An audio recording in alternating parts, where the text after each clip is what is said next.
이제 묵도하심으로 둘째 날 어려운 교직원 수양회를 시작하겠습니다.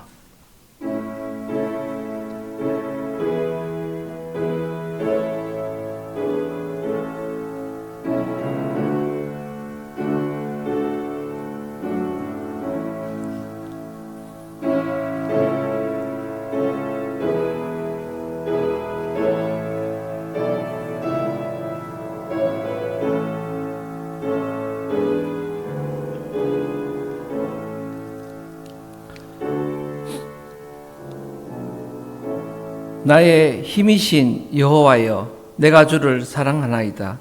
여호와는 나의 반석이시요 나의 요새시요 나를 건지시는 이시요 나의 하나님이시요 내가 그 안에 피할 나의 바위시요 나의 방패시요 나의 구원의 뿌리시요 나의 산성이시로다. 아멘. 찬송가 21장 찬양 드리겠습니다.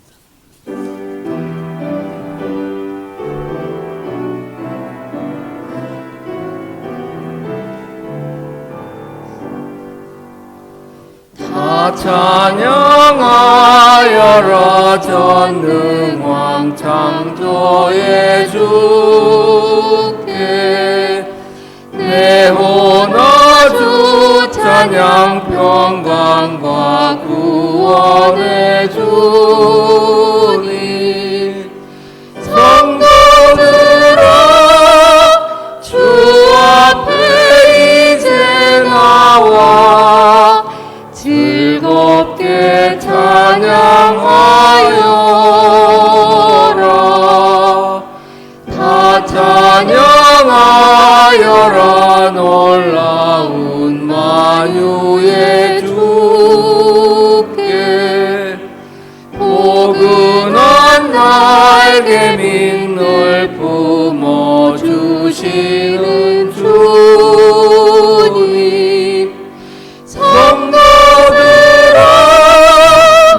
주님의 뜻 안에서 내 소원 다 이루리라.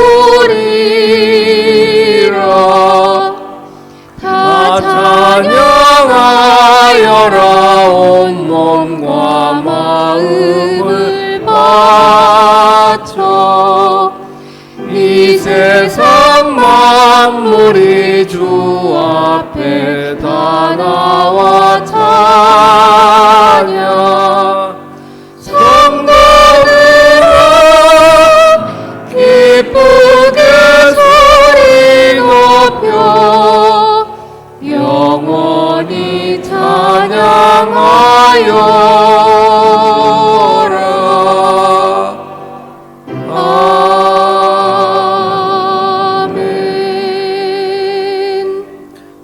다음 박남희 동산병장 나오셔서 기도 인도해 주시겠습니다.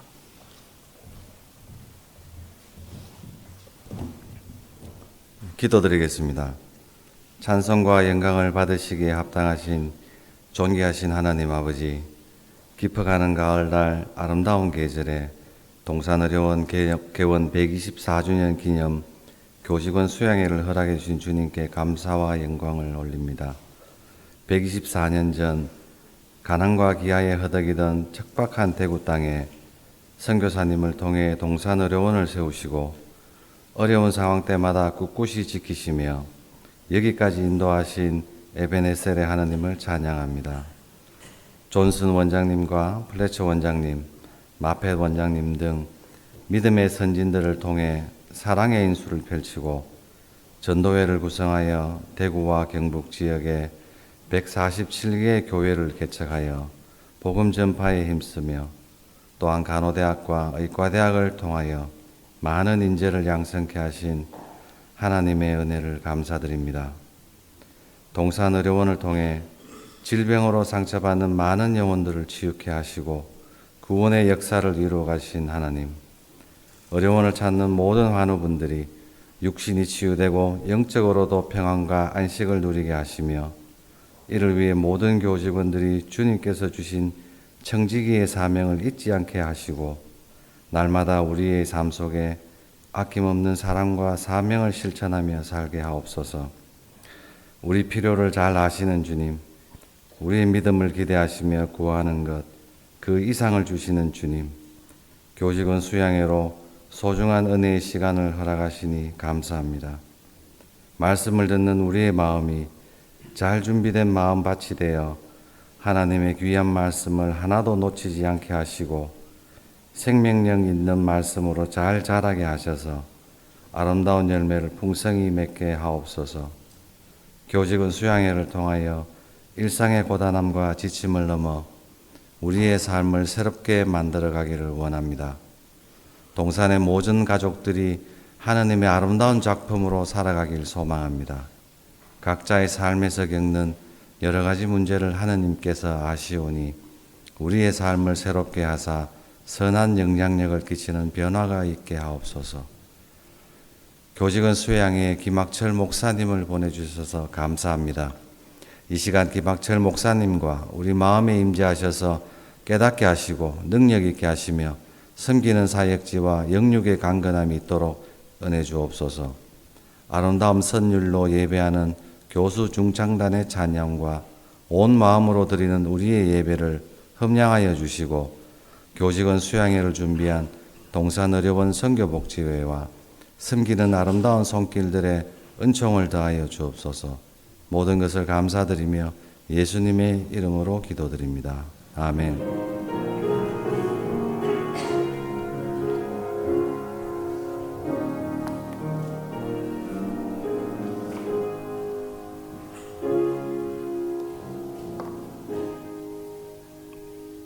성경 봉독은 정우진 대구 동산병원장님이 해주시겠습니다. 예, 오늘 성경 봉독하겠습니다. 예수께서 이 말씀을 하실 때에 한 관리가 와서 절하며 이르되 내 딸이 방금 죽었사오나 오셔서 그 몸에 손을 얹어 주소서. 그러면 살아나겠나이다 하니 예수께서 일어나 따라가시며 제자들도 가더니 12해 동안이나 혈루증을 앓는 여자가 예수의 뒤로 와서 그 겉옷가를 만지니 이는 제 마음에 그 겉옷만 만져도 구원을 얻겠다 함이라. 예수께서 돌이켜 그를 보시며 이르시되 딸아 안심하라 내 믿음이 너를 구원하였다 하시니 여자가 그 즉시 구원을 받으리라. 아멘. 네, 찬양을 저희들이 자랑하는 교수 중창단 나오셔서 찬양 드리겠습니다.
네, 찬양 감사드립니다. 오늘 설교는 지금 두 번째 날 수고하시는 김학철 목사님 경청을 넘어야 돼서 오늘 설교하시겠습니다. 나오실 때 환영의 박수를 부탁드리겠습니다.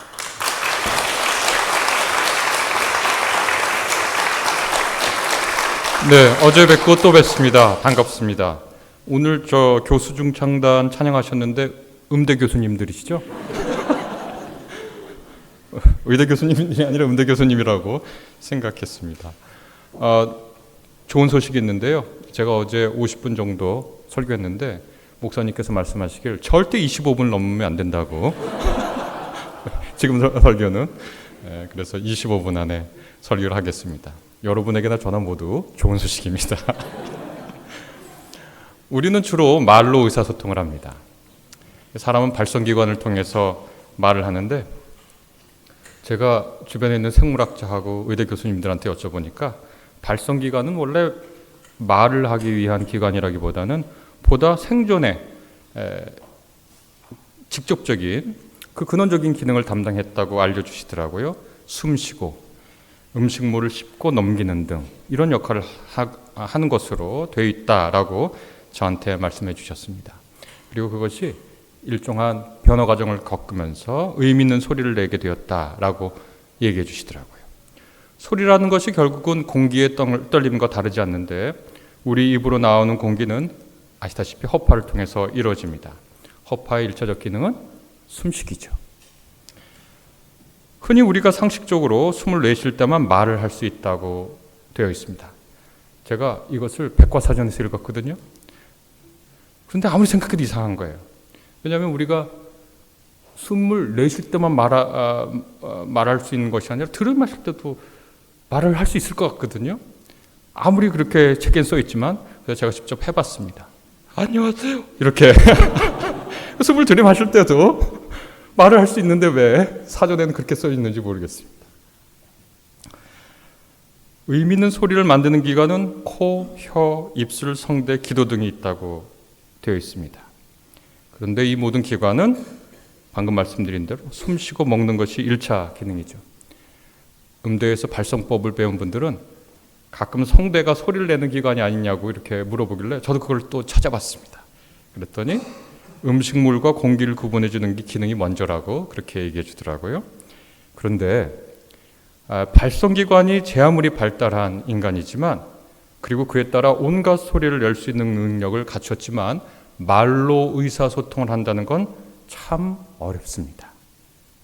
그래서 우리도 비언어적 의사소통을 합니다. 말로 할 수 없을 때 강력한 눈빛을 보내기도 하고 몸짓을 보이기도 하죠. 그렇지만 여전히 실망스럽게도 우리가 가능한 모든 의사소통 방식, 말을 하거나 눈빛을 보내거나 분위기를 보내도 그걸 다 동원해도 좀처럼 내 뜻이 상대방에게 잘 전달됐는지는 모를 일입니다. 잘 안 된 것 같아요. 그러면 우리 인간 말고 지상에 사는 동물은 어떻게 의사소통을 할까요? 그들은 우리와 다른 방식으로 의사소통을 한다고 알려져 있습니다. 가령 개미들은 음성 언어보다는 후각, 꼭 페로몬을 통해서 긴밀하고 신속하고 정확한 정보를 주고받는다고 알려져 있습니다. 개미의 의사소통 수준이 얼마나 될까? 또 옆에 있는 생물학자분들한테 물어보고 찾아봤습니다. 고등한 개미의 집단수가 수만에 달한다고 합니다. 그러니까 그것은 도시입니다. 인간이 수만이 모여서 무리 없이 살면 도시가 되는데 직접 비교는 어렵지만 개미의 의사소통 수준도 수만의 개미가 일사불란하게 공동체를 이루는 걸 보면 꽤 정확하고 상당히 신속한 의사소통을 하는 것 같습니다. 실제로 개미 연구가들에 따르면 저기 얼마 정도 앞에 어떤 종류의 먹이가 있어를 페로몬으로 의사소통을 한다고 하니까 상당히 놀랐습니다. 영장류에 속한 동물들 역시 집단을 이루고 사는 한 시각, 청각, 후각, 미각, 촉각 등을 통해서 의사소통을 합니다. 영장류는 발성기관이 잘 발달되어 있지 않아서 어떻게 의사소통하냐고 물어봤더니 주로 손가락으로 의사소통을 한다고 알려줬습니다. 같은 종뿐만 아니라 다른 종 사이에서도 의사소통이 이루어지는데요. 가령 우리가 집에서 키우고 있는 반려견, 반려묘는 종이 다른데도 굉장히 의사소통을 잘하는 것 같습니다. 그래서 사람들 사이에 부딪혀서 사람하고 말하기도 싫어 이럴 때 따뜻한 털을 가지고 무슨 말을 하든 내 눈을 지그시 바라봐주고 내게 와서 안기는 반려견, 반려묘가 그렇게 요즘 많은 사람들에게 인기인 것 같습니다. 제가 기억하는 농담이 있습니다. 남자나 여자나 40이 넘으면 길에서 나를 보고 달려오는 건 집에서 키우는 개밖에 없다. 사람이 있다면 경찰일 것이다. 이렇게. 바다 동물들은 어떻게 의사소통을 할까요? 바다 동물들은 역시 여러 가지로 의사소통을 한다고 합니다. 전기장, 몸의 색깔 변화, 특이한 몸짓, 표정 변화 등을 통해서 의사소통을 한다고 하더라고요. 비언어적 의사소통 방식이죠. 그걸 통해서 자신의 상태나 감정, 어떤 정보를 알린다고 합니다. 이런 방식을 통해서 포식하거나 번식하거나 상대를 위협하거나 위협으로부터 탈출해야 된다라고 긴밀하게 얘기하는데 우리가 잘 알듯이 뱀장어 등은 전기장을 이용해서 또 아주 잘 소통을 한다고 합니다. 그런데 2016년 뉴질랜드 오클랜드 대학팀이 재미있는 사실을 확정했는데요. 그건 뭐냐면 물고기들도 그러니까 의사소통을 소리를 통해서 한다는 것을 알려줬습니다. 뉴질랜드 근해에서 사는 빅 아이즈라고 하는 이 물고기는 밤낮으로 퐁퐁퐁 하는 소리를 내는데 그것이 의미 있는 소리라서 서로가 서로 소통을 한다는 거예요. 그래서 야, 너 거기로 가면 우리 무리에서 이탈하는 거야. 빨리 돌아와. 이런 소리도 퐁퐁퐁퐁 내면서 하고 또 저기 나타났어 할 때 퐁퐁퐁퐁 소리를 내고 또 나는 너를 좋아해 라는 말을 할 때도 짝짓기 할 때도 그 소리를 내서 의사소통을 한다는 겁니다. 물고기들이 짝짓기하거나 영역을 지키려고 할 때 이 음성 신호를 낸다는 것은 그런 주장이 학계에서 제기됐지만 안전을 위해 포유동물처럼 연락 신호를 사용한다는 사실은 사실 2016년에 처음 밝혀진 거라고 얘기를 하더라고요. 그래서 어떻게 소리를 내나? 이 빅아이즈들 같은 경우에는 소리 근육이라고 불리는 특수한 근육이 있는데 부레를 진동시킬 때 사용한다고 합니다. 그래서 그걸 통해서 의사소통을 한다고 합니다. 그런데 여러분, 물고기가 내는 소리 들어보셨는지요? 물고기가 내는 소리를 들어본 적이 있으셔요? 고등어 소리? 갈치 소리? 거의 들어보신 적이 없으시죠? 돌고래 소리는 높은 주파수니까 우리가 들어봤어도 일상적인 우리가 즐겨 먹는 물고기 소리는 한 번도 들어본 적이 없습니다. 그래서 그런지 지상동물을 대하는 윤리적 태도하고 이 바다동물을 대하는 윤리적 태도랑 굉장히 다릅니다. 지상동물을 우리가 많이 대해야 하는데 지상동물은 소리를 내거든요. 그래서 주로 유목하는 분들이 지상동물이랑 많이 지내기 때문에 이 유목하는 분들이 자기가 키우는 동물들을 대하는 태도를 보면 사실 굉장히 윤리적이고 지금보다 더 이전 분들 그리고 지금도 유목을 하는 몽골에 있는 분들 보면 굉장히 자기가 키우는 동물을 윤리적으로 대하는데요. 가령 어쩔 수 없이 고기와 가죽을 얻기 위해서 털을 얻기 위해서 도축을 할 때도 절대로 함부로 죽이지 않고 가령 몽골 같은 데에서는 눕혀놓고 이 목 주변을 아주 살짝 칼로 가른 다음에 손가락을 집어넣어서 기도를 잡아가지고 제일 빠르게 제일 고통 없이 죽인다고 하더라고요. 또 죽일 때 커다란 천을 깔아놔서 절대로 무죄한 동물의 피가 땅에 직접 떨어지지 못하도록 한다고 합니다. 그러니까 어쩔 수 없이 내가 너의 가죽과 고기가 필요하지만 미안해 라는 마음을 가지고 있는 거죠. 그래서 이 성서도 우리가 하나님의 말씀으로 받고 있는 이 성경도 유목문화의 산물이기 때문에 땅에 무지한 동물이든 사람이든 그 피가 떨어지는 것을 굉장히 경고합니다. 그래서 마태복음 23장 35절 같은 데 보면 정의로운 아벨의 피로부터 너희가 성소와 제단에서 죽인 바가랴의 아들 사가랴의 피까지 땅 위에 쏟아진 모든 정의로운 피에 대한 책임이 너희에게 돌아갈 것이다. 이렇게 무죄한 동물이나 사람의 피가 흘려졌다는 표현을 땅 위에 떨어졌다고, 그 피가 그렇게 얘기하거든요. 부당한 죽음을 알리는 완고법입니다. 사람의 피도 땅에 뿌려져서는 안 되지만 동물의 피도 마찬가지라는 게 유목민들이 가축을 바라보던 시선이었습니다.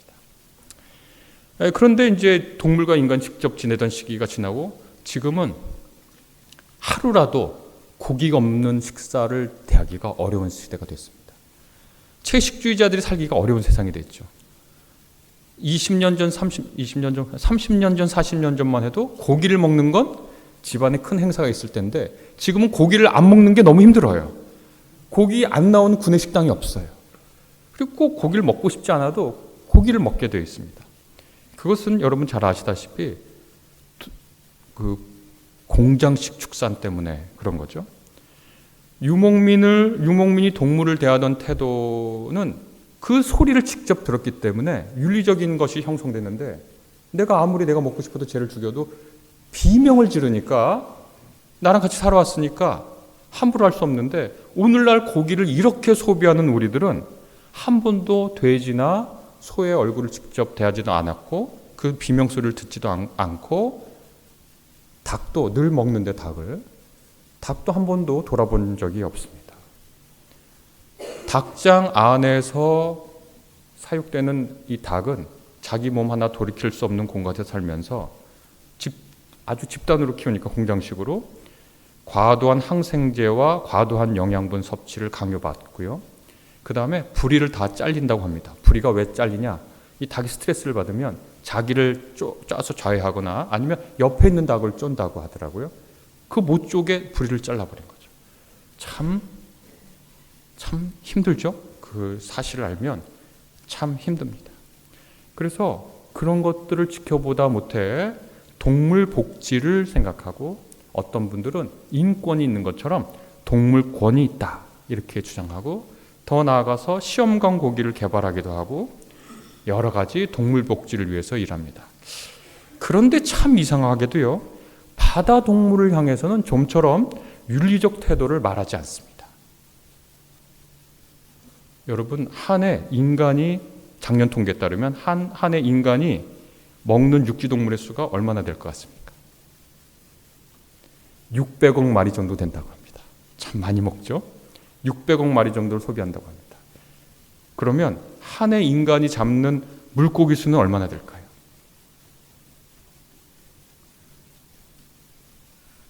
퀴즈입니다.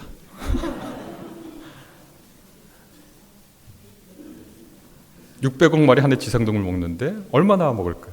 얼마나 잡을까요? 3천억? 4천억? 한 통계에 따르면 최소 1조 마리입니다. 최대 2.7조 마리까지 볼 수 있다고 합니다. 참 희한한 게요, 이제는 트로피 사냥하면 사람들이 욕을 합니다. 아프리카 가서 큰 동물 잡았다 그러면 욕을 해요. 그걸 찍어서 인스타그램이나 페이스북에 올린다? 전 세계적으로 욕을 합니다. 그런데 우리나라 TV를 켜면 낚시 TV가 아직도 나와요. 낚시 TV가 서너 개 나옵니다. 참 이상한 일 아닙니까? 바다동물을 연구한 학자를 했더라면 문어 같은 무초추동물뿐만 아니라 돌고래 같은 경우에는 상당히 지능이 높아서 개인 생활도 하고 집단 생활도 하고 자기의식도 갖고 있다고 하는 겁니다. 그런데 어떻게 트로피 사냥은 전 세계에 비난을 받는데 지금도 우리는 바다나 강에 가서 낚시를 하고 큰 걸 잡았다 그러면 사진을 찍어서 올리면 그 아래에 막 좋아요, 대단해요, 어떻게 그렇게 잡을 수 있어요, 저랑 같이 낚시 가요 라는 말 댓글이 쫙 달리나요. 호주의 철학자 피터 싱어는 이렇게 씁니다. 물고기가 고통을 느낄 때 비명을 지를 수 없어서인가?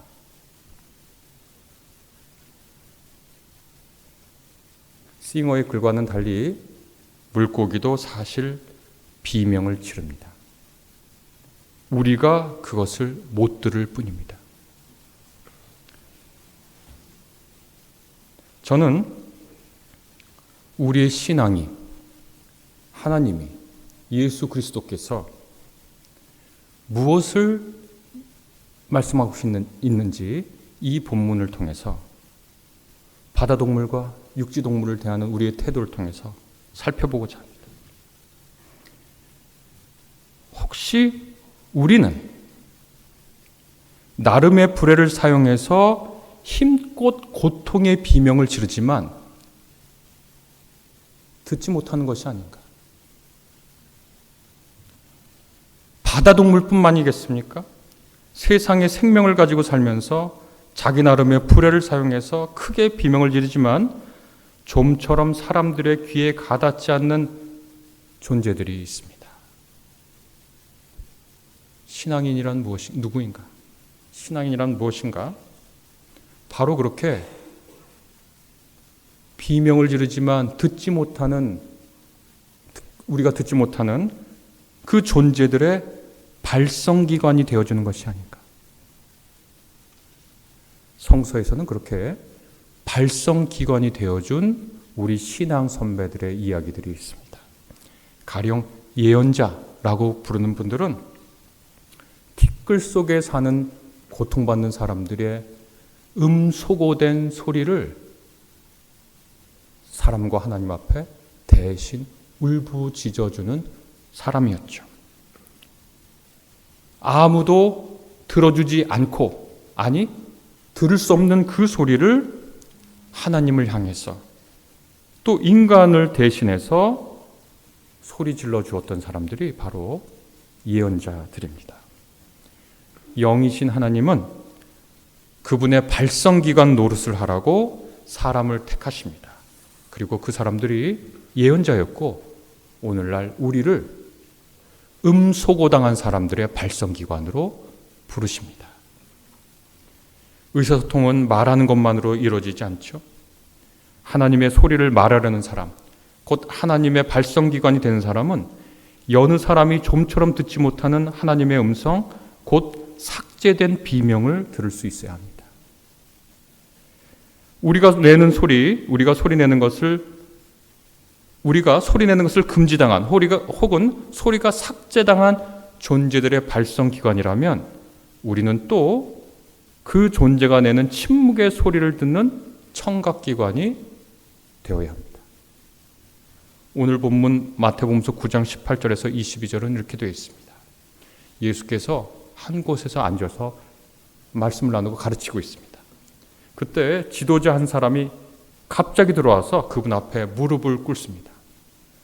유대의 지도자라고 하니까 당시 예수께서는 당시 사람들에게, 특별히 유대인 지도자들에게 배척을 받고 있었거든요. 근데 이 유대인 지도자가 자기 체면 불구하고 자기 위신 불구하고 예수님이 가르치는 현장에 거의 난입하다시피 들어와서 무릎을 꿇고 앉습니다. 왜 그런가 봤더니 이 사람에게 아주 긴급하고 중요한 일이 일어났습니다. 이렇게 얘기합니다. 제 딸이 방금 죽었습니다. 딸이 죽으니까 아버지의 사랑이, 자기가 유대인들의 지도자고 사회적 체면이 있고 사람들에게 보이지 말아야 할 어떤 태도가 있는지 다 잊어버리고 그저 달려와서 예수님 앞에 무릎을 꿇습니다. 그리고 이렇게 간청합니다. 그렇지만 오셔서 그 아이 위에 손을 얹어 주십시오. 그러면 살 것입니다. 예수께서 그 유대인 지도자의 사랑 때문에 자기를 낮추는 그 사랑에 감복하셨습니다. 참 놀랍죠? 사랑은 자기를 얼마든지 낮추게 하니까요. 그러니까 예수께서 그 말씀을 들으시고 일어나셔서 그를 따라가셨고 제자들도 함께 갑니다. 그 광경을 한번 상상해 보면요, 유대인 지도자가 뒷짐지고 이렇게 걸으면서 예수님 참 오늘 날씨도 좋죠? 가을을 만끽할 수 있는 날씨입니다. 그렇게 얘기했을까요? 전혀요. 걸어갔다고 하지만 거의 뛰다시피 했을 겁니다. 자기 딸이 죽었거든요. 체면 불구하고 여기까지 온 그 아버지는, 유대인 지도자 아버지는 거의 뛰다시피 자기 집으로 갔을 거고 예수님도 거기에 맞춰야 되니까 거의 뛰다시피 가셨을 거고 제자들도 거의 다 뛰다시피 갔을 겁니다. 남자들 한 무리가 뛰다시피 가고 있는 거예요. 그런데 그 분주하고 바쁘고 위급하고 시급하고 중대한 일을 하러 가는데 그분들이 뛰어가는 한 곳에 12년째 산부인과 질환을 앓고 있던 한 여인이 속으로 외칩니다. 내가 그분의 옷을 만지기만 해도 내가 나을 거야. 그렇게 속으로 생각하고 예수님의 옷을 만집니다. 있어서는 안 된 일이에요. 왜냐하면 유대 율법에 따르면 이 여인은 정결하지 않은 여인이기 때문에 공중 안에 있으면 안 됩니다. 그리고 이 정결하지 않은 여인이기 때문에 다른 사람하고 접촉을 금지당했어요. 말을 하고 싶어도 하지 못한 채 침묵당한 채 음소거 당한 채 있는 여인입니다.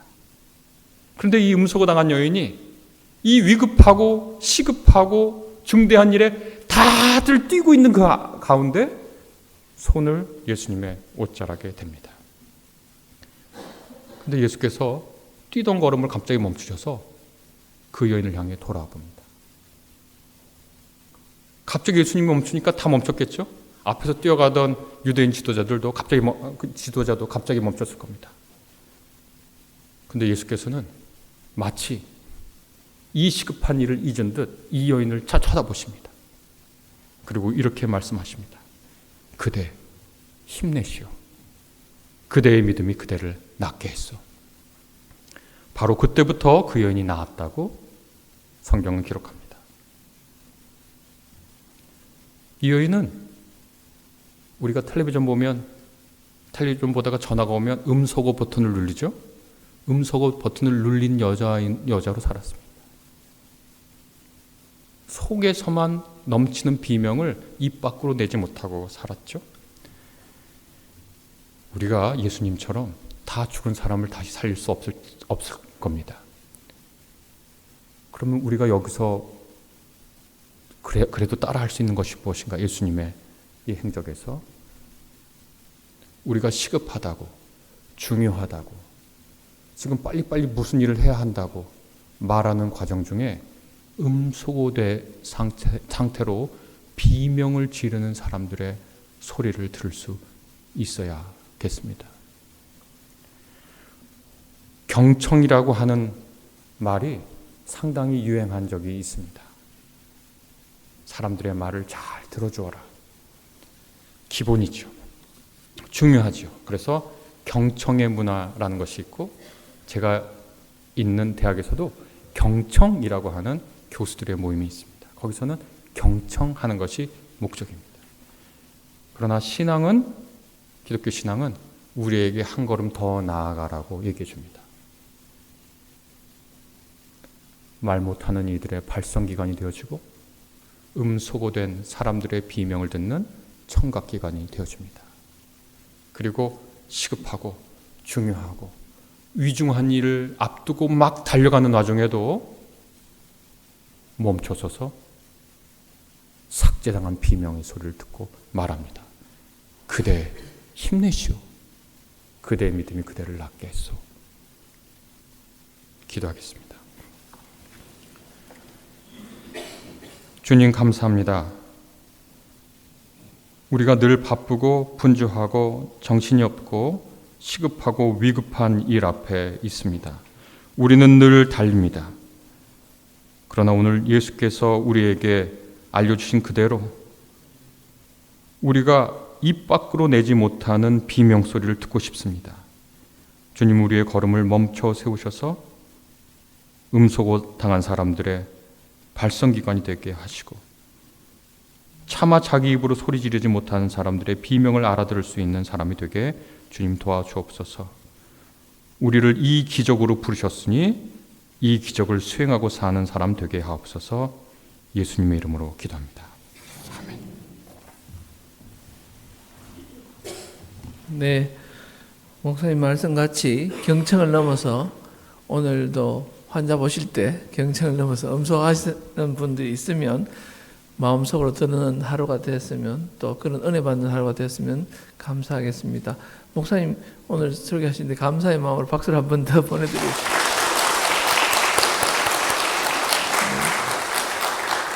네, 찬송가 365장 1절 4절만 부르겠습니다. 네.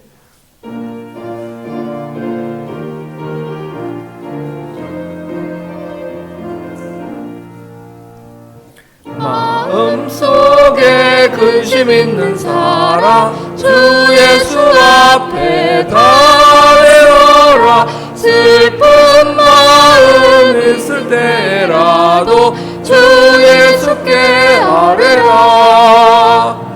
주 예수 앞에 달려라. 주 우리의 친구니 무엇이나 근심하지 말고 주 예수께 아뢰라.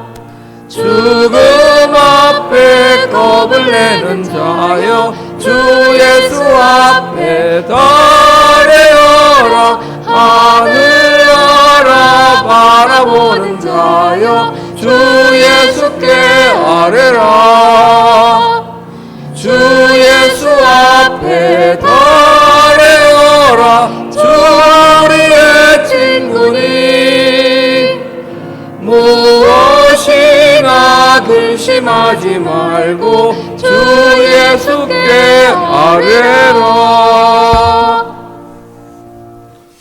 총무신 송봉일 교수님 광고해 주시고, 광고 다음에 김학철 목사님 축도로 오늘 교직원 수양회 이튿날 첫째 날 오전 예배를 마치도록 하겠습니다. 감사합니다. 광고 말씀드리겠습니다. 2023년 교직원 수양회 둘째 날 오전 예배 참여하신 모든 교직원 분들 축복합니다. 오늘 오후 6시 이곳 5층 동천 예배당에서 마지막 세 번째 예배가 있습니다. 교직원 여러분들의 많은 참여를 부탁드리겠습니다. 매시간 유튜브를 통해서 실시간으로 방송이 되고 있습니다. 유튜브 채널은 사단법인 동산의료 선교복지회로 들어가시면 됩니다. 대구 동산병원에서는 마페도로에서 실시간으로 참여하여 들으실 수 있습니다. 예배 마치고 나가실 때에 우유와 간식이 준비되어 있어서 받아가시고 오늘 저녁에 다시 뵙도록 하겠습니다. 이상 광고 마치겠습니다.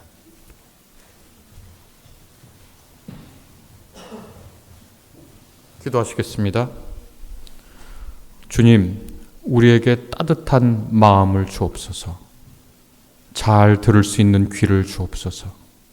성실히 움직이는 손과 발을 주옵소서. 사안을 잘 분별할 수 있는 지혜를 주옵소서. 오늘 하루 충만한 은혜를 주옵소서. 이제는 우리 주 예수 그리스도의 은혜와 하나님의 사랑과 성령님의 힘주심이 이 자리에 모인 여러분들과 함께 하시기를 간절히 축원합니다. 아멘.